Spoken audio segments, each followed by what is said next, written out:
titingnan po natin kung ano na po yung mga next na pitasin natin. Kahapon nagpitas na po kami ng mga talong po namin, yung mga malalaki po. Ito po yung mga panibago.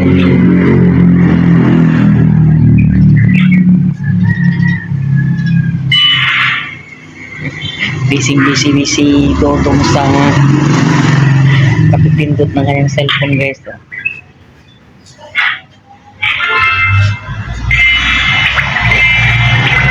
Medyo matagalan ito sa pagbulaklak, guys, pero kung nakikita po ninyo yan, ito po yung bulaklak, hindi pa lumalabas, hindi pa po namumukadkad.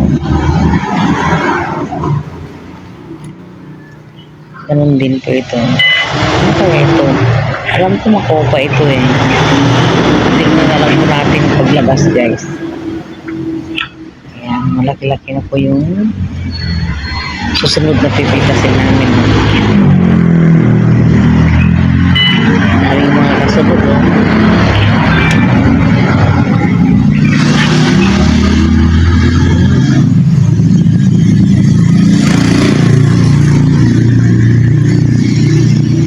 Ayan, ito yung mga bulaklak. Sadyang hindi mo talaga masyadong matataba yung mga ano ngayon, guys. Nakikita ko sa mga ibinebenta nila kahapon na talong. Hindi matataba, hindi masyadong matataba, hindi katulad nung tag-ulan na ganda. Sinisip-sip nila yung magiging bulaklak. Hindi katulad nung malamig ang panahon pa, guys. Tag-ulan, ganyan.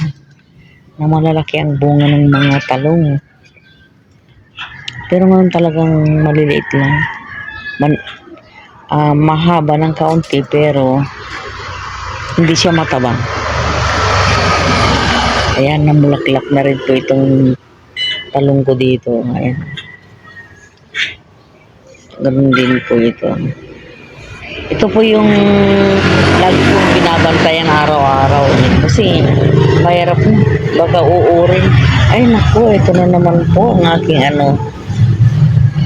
ang aking ano tawag dito, guys?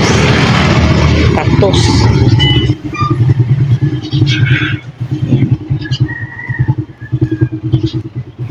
Ito, maganda na itong isa. Ganun din naman yung ito nung araw. Laging natutumba. Ayun, tuwid na. Yan, hindi ko napitas ito kahapon. Pero lalaki pa ito. Hindi ko muna kukunin.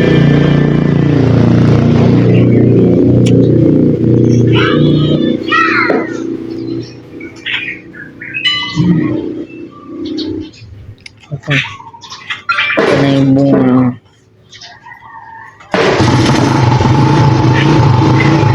Mga ilang araw pa kaya bago mahinog itong kamatis na ito.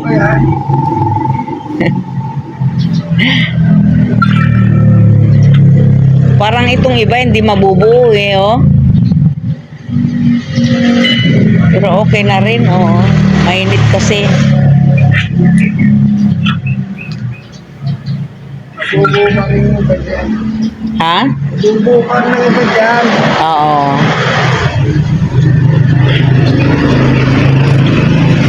Ay. Teka, may napansin ako sa kabila. Ito. Ayan, malalaki na rin. Parang namatay yung isang bunga ng talong. Isa lang naman. Ito, oh. Ay, namatay yata. Ano si pa? Ay, oo. Ba't natuyo? Mahilig kasi. Oh. Natuyo, oh. Sayang. Wow. May pag-asa ng makabuhay tayo ng ng giant na malunggay, guys. Ang bunga nito isang dipa. Saan ka pa? Kakaiba. 2 bunga lang yan. Talagang solve ka na, guys. Pag dumating yung kapatid ko, saka na lang siya, saka ko na lang bibigyan pagka nakapabuhay na ako. Pero susubukan ko pa rin ihingi dyan sa kapitbahay. Ayan. Ay naku, ito yung sumisira sa ating mga ano itong halaman eh. Yan ang bug.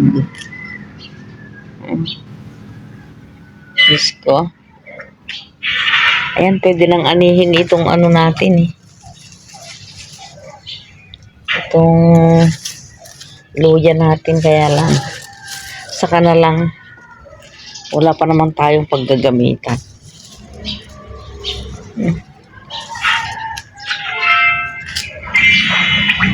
Yan, maganda na itong talim natin kasi naalagaan na eh. Hindi katulad nung nasa tabi lang ito eh. Ano kaya ito, guys? Ayan, sa wakas. May pag-asa na rin ang aking daisy. Ang ganda po kaya ng bulaklak niya. Magpaparami ako niyan.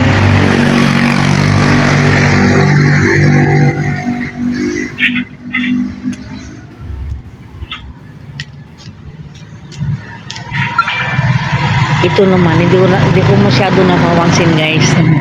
Ang ganda kaya nito, walang humpay sa sa pamumulaklak. Simula nung lumipat kami dito last year, anong month yun, September. Namumulaklak na ito hanggang ngayon, namumulaklak pa rin. Ganon din po yung butterfly pea namin. Yung ano to, gamot sa may diabetes. Ginagawang tsaa. Pwede rin pong ihalo yan sa salad. Ganyan, yung bulaklak niyan, yung violet. Ayan. Yung violet na yan. Nahalo sa salad. Ang problema naman, hindi naman ako mahilig sa salad. Yun lang. Ayan. Itong sili na to. Ewan ko kung nakapagpitas ka na ba dito, Lito? Nakapitas na siya ng 3. Hinog ba yung napitas mo? Hinog ilaw? Sariwa pa. Ang ganda ng mga ko, guys. Mga luya ko. Ang ganda ng tubo. Galing din yan sa kabila eh, di ba? Ay, hindi ba?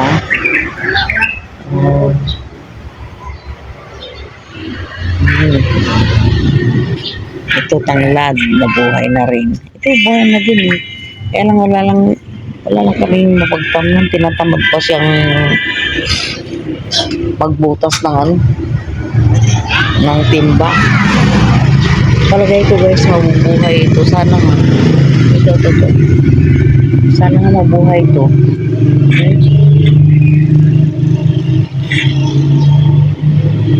Ang dami kong, lahat ng paraan ginawa ko na. Ang dami kong mga itinusok ng mga ng rose. Pero wala pang nabuhay, sa totoo lang. Andyan yung inilagay ko muna sa ref bago tumubo. Naka 3 linggo sa ref, guys. Maganda naman. Hindi naman agad-agad nasisira. Ang problema, nung itusok ko na dito, namatay. Dahil siguro sa sobrang init. Itratry ko sa tag-ulan. Ayan. Ito din maganda. Wala ring tigil to sa pamumulaklak, guys. Ganda.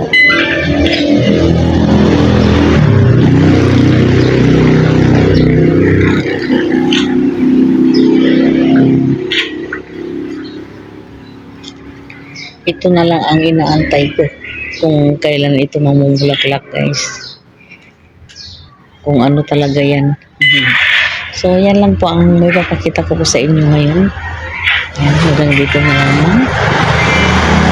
Sana po ay nagustuhan po ninyo yung mga binahagi ko sa inyo.